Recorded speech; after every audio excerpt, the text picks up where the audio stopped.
Please, you have to help me! Two following me! Security won't help! Is that all the help you're going to give? Her voice broke, as the security guard didn't even look up, his hand dismissively waving her into the shadows where the footsteps were getting louder. The sound of his indifference felt colder than the night air as Amara stumbled past the glowing security sign, her heels skidding on the damp pavement. She didn't beg again. She didn't waste another breath as she clutched her smartphone with trembling, sweat-slicked hands, the screen displaying a message meant for a brother who was miles away.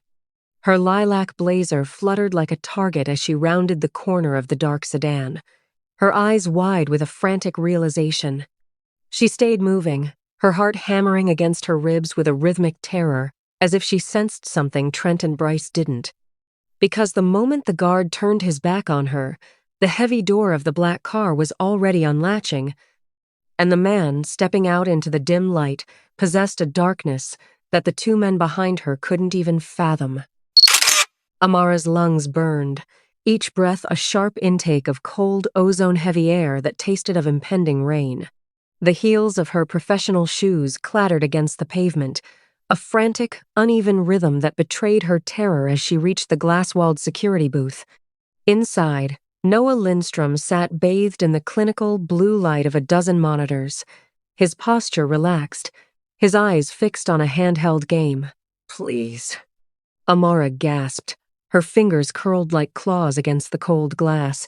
She looked toward the viewer, her face a mask of desperation as she gestured wildly toward the encroaching shadows. "Two men are following me. They've been on me since the plaza. Please, just let me inside the lobby." Noah didn't jump. He didn't even reach for his radio.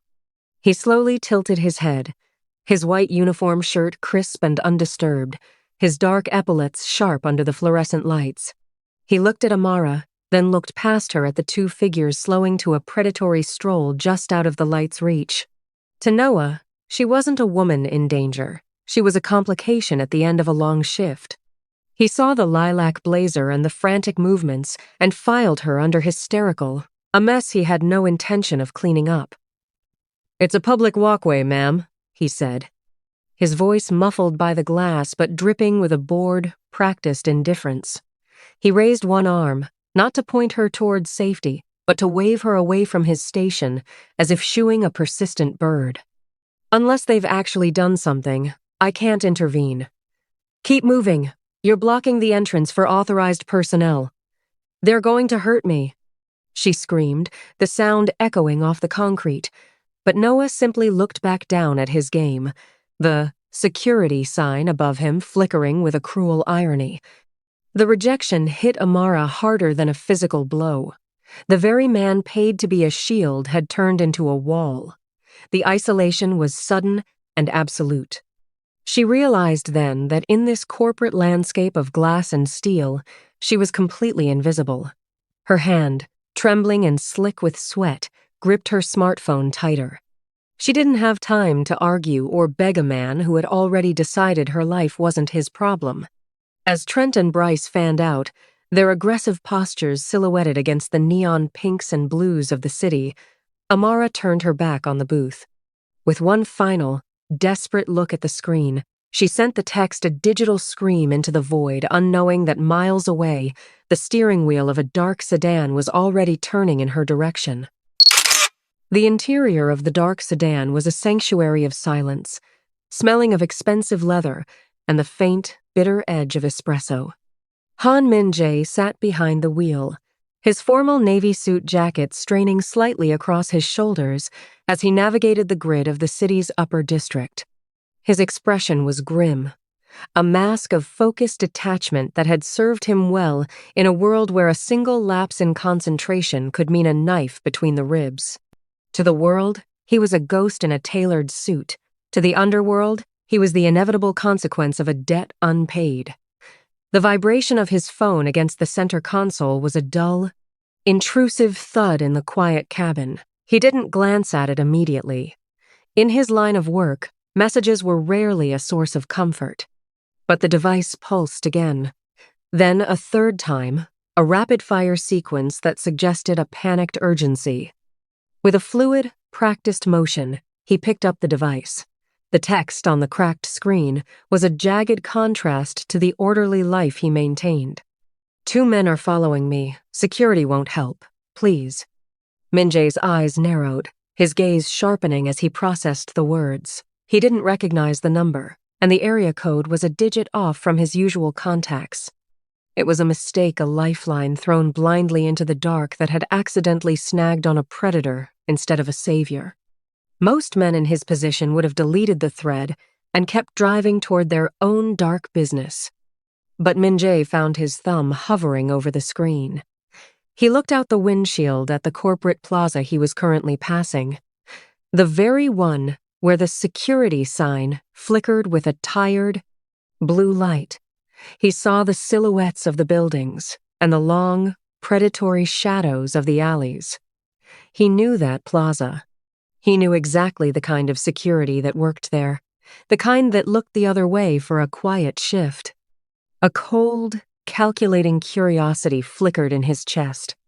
He was a man who lived by a rigid hierarchy of respect and consequence, and the idea of a plea for help being met with a shrug of indifference grated against his personal code, his jaw set like granite. He didn't know who Amara Blake was, but he knew the kind of men who hunted in the dark, and he knew they weren't used to meeting a monster more disciplined than themselves. With a sharp, decisive flick of his wrist, Min-jae spun the steering wheel. The sedan's engine let out a low, predatory growl as he diverted his path, the tires chirping against the asphalt as he performed a tight U-turn. He didn't text back yet. He didn't need to.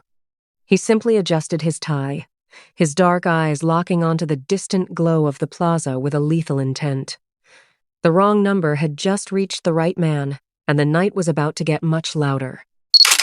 Amara reached the heavy iron gate at the edge of the plaza, her fingers fumbling with the latch, but it was locked a cold, unyielding finality that mirrored the security guard's indifference. The professional composure she had maintained all day had dissolved, her lilac blazer now damp with a cold sweat that made the fabric cling to her skin like a shroud. She turned, her back pressed against the freezing metal, to find that the shadows had finally taken shape. Trent Maddox and Bryce Harlan stepped into the weak circle of light, their aggressive postures telegraphing a terrifying confidence. They weren't running anymore. They didn't have to. They moved with the slow, synchronized ease of predators who knew the exit was sealed. Trent, his gray jacket hanging open, let out a low, jagged laugh that cut through the hum of the city. "What's the matter, Amara? Running out of breath?" he mocked, his eyes scanning her terrified face with a sickening satisfaction. "You looked so important back there in the lobby. So untouchable." Bryce stepped to the right, cutting off her only path back to the main walkway. His dark jacket seemed to absorb the dim light, making him a void in her peripheral vision. "Did you really think that guy in the booth was going to save you?" he asked, his voice a cruel, conversational drawl. "We watched him wave you away. Nobody's coming, Amara. In this city, people like you only matter as long as you're useful. And right now, you're just a girl who's lost her way." The mockery was a secondary assault, a psychological bruising meant to ensure she felt as small as the guard had made her feel. Trent took a step closer, his hand reaching out to catch a strand of her dark, voluminous hair. Amara flinched, her smartphone still clutched in both hands like a holy relic, the screen glowing with the unanswered text. "Is that your brother you're waiting for?" Trent sneered, leaning into her personal space until she could smell the stale adrenaline on his breath. "Give it up! He's not coming. Nobody is. You're invisible out here." He reached for the phone, his fingers closing around her wrists with a strength that promised violence. Amara's breath hitched in a silent scream, her eyes darting toward the street, praying for a miracle she no longer believed in. But then, the thick, suffocating silence of the plaza was shattered. The roar of a high-performance engine erupted from the darkness, followed by the sharp, rhythmic chirp of tires being pushed to their limit. A pair of blinding LED headlights cut through the mist, bathing the gate, the hunters, and their prey in a sudden artificial dawn. The dark sedan didn't just pull up, it intercepted, sliding into the space with a precision that made Bryce stumble back. The predator had arrived, and the mocking laughter died instantly in the cold night air. The blinding glare of the LED high beams hit Trent and Bryce full in the face, stripping away their shadows and leaving them exposed. The dark sedan didn't just stop. It performed a violent, controlled skid that sent a spray of gravel against the iron gate, the heavy chassis broadening the space between the pursuers and Amara. The sheer mass of the vehicle acted as a wall of cold, black steel, physically severing the line of sight Trent had been using to intimidate her. Amara collapsed against the iron bars, her legs finally giving out as the heat radiating from the car's engine warmed the frozen air around her. She stared at the tinted glass, her reflection in the polish looking small and ghostly against the machinery that had just saved her life. The roar of the engine settled into a low, predatory thrum, a vibration that she felt deep in her chest, steadying the frantic rhythm of her own heart. Trent and Bryce scrambled backward, their hands raised instinctively to shield their eyes from the white-hot light. The confidence that had fueled their mockery evaporated in an instant, replaced by a confused, jagged fear. This wasn't a police cruiser or a random passerby. The car possessed a menacing elegance that signaled a much higher tier of danger. The silence that followed the screech of the tires was absolute, broken only by the rhythmic tink-tink-tink of the cooling metal inside the cabin. The heavy thunk of the door lock disengaging echoed like a hammer cocking on a pistol. The pursuers stood frozen, their aggressive postures wilting into the defensive crouch of animals who realized they had accidentally stepped into a much larger predator's territory. Amara watched the driver's side door swing open with a slow, deliberate grace. The iron of the gate was behind her, but the man stepping out into the light represented a new kind of iron, one that didn't just block a path, but crushed everything in its way. The driver's side door swung open with a heavy, mechanical finality, and Han Min-jae stepped out into the blinding wash of his own headlights. He was a vision of severe, calculated order amidst the chaotic shadows of the plaza. Dressed in a formal dark suit that seemed to absorb the surrounding gloom, his white dress shirt remained impossibly crisp, and his dark tie was knotted with a precision that signaled a man who demanded perfection from the world around him. He didn't rush his movements. He stood tall, his short dark hair styled neatly, his face a landscape of grim, focused detachment. As he rounded the hood of the sedan, his leather shoes clicked against the pavement with a rhythmic, lethal cadence that felt like a countdown. He didn't look at Amara initially. Instead, his stern gaze locked onto Trent and Bryce, assessing them with the cold, clinical distance of a man identifying a nuisance that needed to be cleared away. The deadly calm radiating from his frame was more terrifying than any shouted threat. It was the silence of a storm that had already decided where the lightning would strike. Trent and Bryce froze, their aggressive postures completely wilting. The mockery that had been so easy when they were facing a woman in a lilac blazer died in their throats as they looked into the eyes of a man who dealt in the kind of violence they only ever pretended to understand. The air in the plaza, previously thick with their taunts, now felt thin and brittle. Min-jae stopped just a few feet away, his hands hanging loose at his sides. The very picture of an apex predator who knew the hunt was already over. "You were making a lot of noise for men who have nothing to say." Min-jae finally spoke. His voice was low, vibrating with a controlled power that made the iron gate behind Amara seem to hum. It wasn't an inquiry, it was a verdict. He adjusted his cuff with a slow, deliberate movement, his dark eyes never leaving theirs, ensuring they understood that the night no longer belonged to them. Trent shifted his weight, a pathetic attempt to regain the dominance that had been stripped away by the sedan's headlights. "Look, buddy, I don't know who you think you are, but this is a private matter," he blustered, his voice cracking as he gestured vaguely at Amara. "You're interfering with a citizen's dispute. Just get back in your car and drive away, before things get complicated. Min-jae didn't blink. He took a single, measured step forward, the light from the security booth catching the sharp edge of his jaw and the cold, flat void in his eyes. Complicated? He repeated, the words sounding like a death knell in the quiet plaza. He reached into his suit jacket, and for a heartbeat, Trent and Bryce both flinched, expecting the draw of a weapon. Instead, Min-jae pulled out a small, obsidian-black business card embossed with a silver serpent, the sigil of the Han Syndicate. He held it out between two fingers, not offering it, but displaying it like a judge showing a warrant. You speak of private matters, while standing in a city where every shadow is owned, Min-jae said, his voice dropping to a whisper that carried more weight than a scream. I am Han Min-jae. The complication you are currently facing is that you have laid hands on something that caught my attention. And in this corridor, my attention is the only law that matters. The name hit them like a physical blow.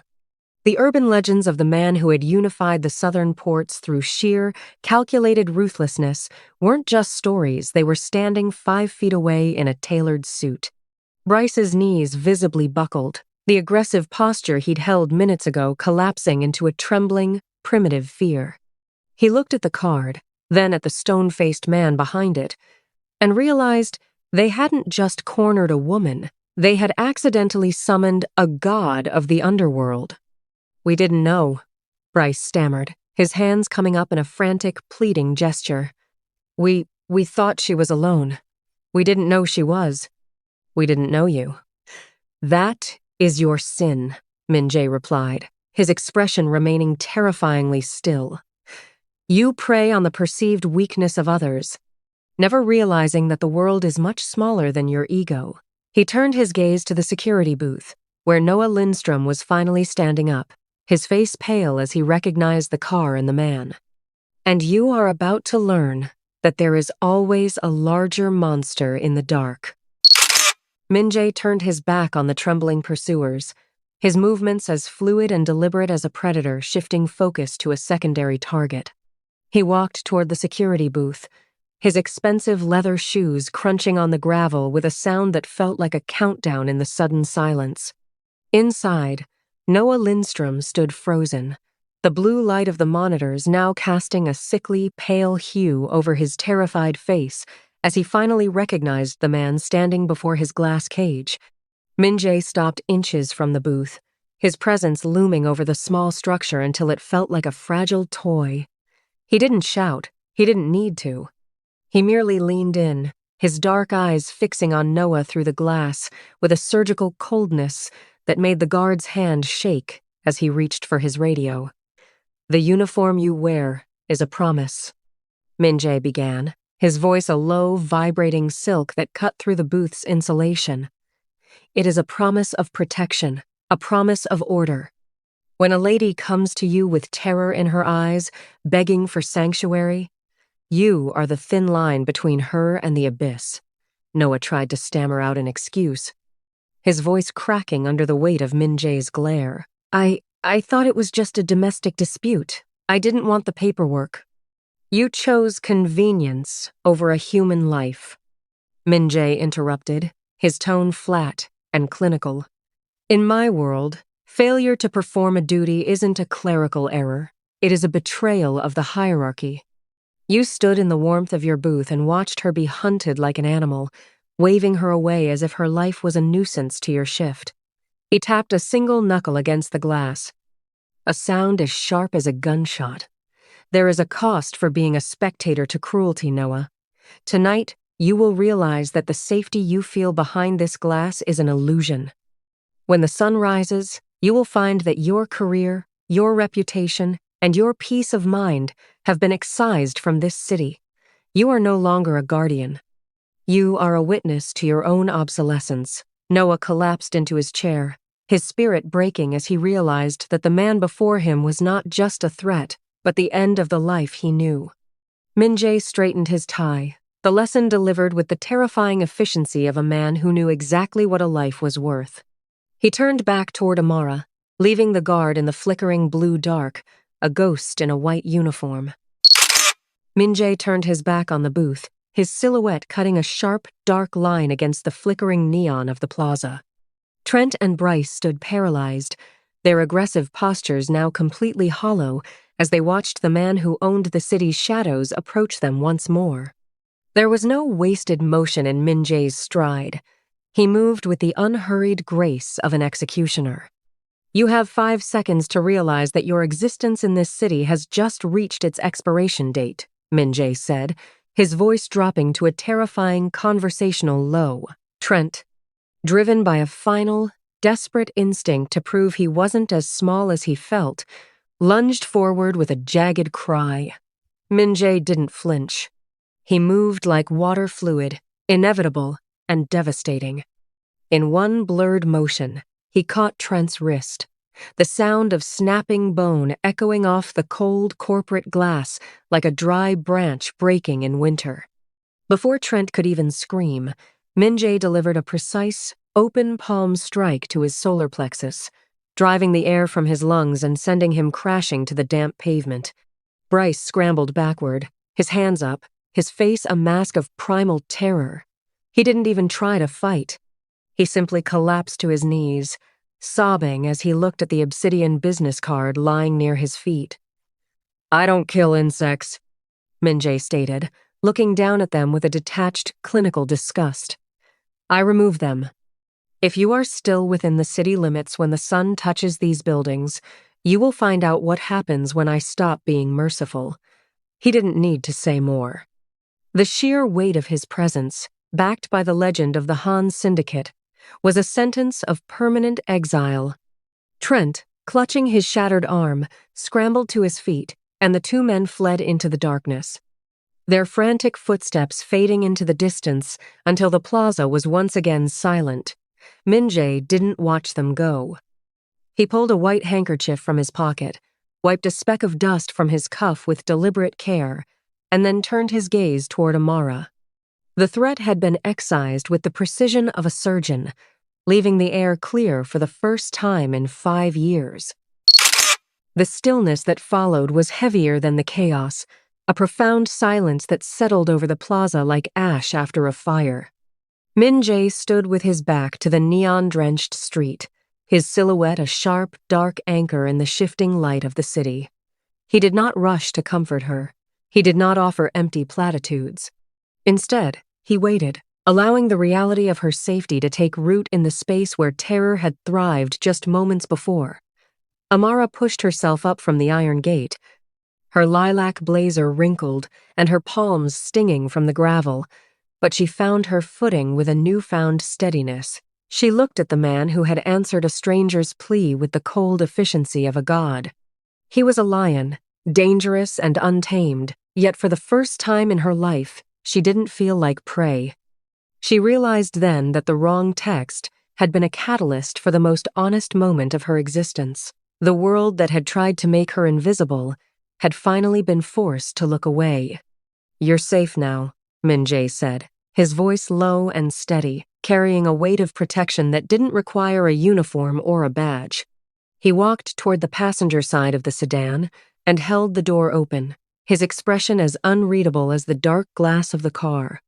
It was an invitation into a world of glass and light, a sanctuary where the shadows were controlled by the man who held the keys. Amara took a final look at the flickering security booth, where Noah sat broken by his own indifference, and at the dark alleyways where her past had finally been outrun. She stepped toward the car, her fingers brushing against the warmth of the polished metal. She knew that by entering this vehicle, she was leaving the life of a victim behind for a destiny that was far more complex. As the door clicked shut with a soft, expensive thud, the city lights became a distant, glittering tapestry through the tinted windows. Min Jae took his place behind the wheel, his bruised knuckles a silent testament to the walls he would build around her. Amara watched her reflection in the glass. She looked tired and quiet, but she finally looked whole.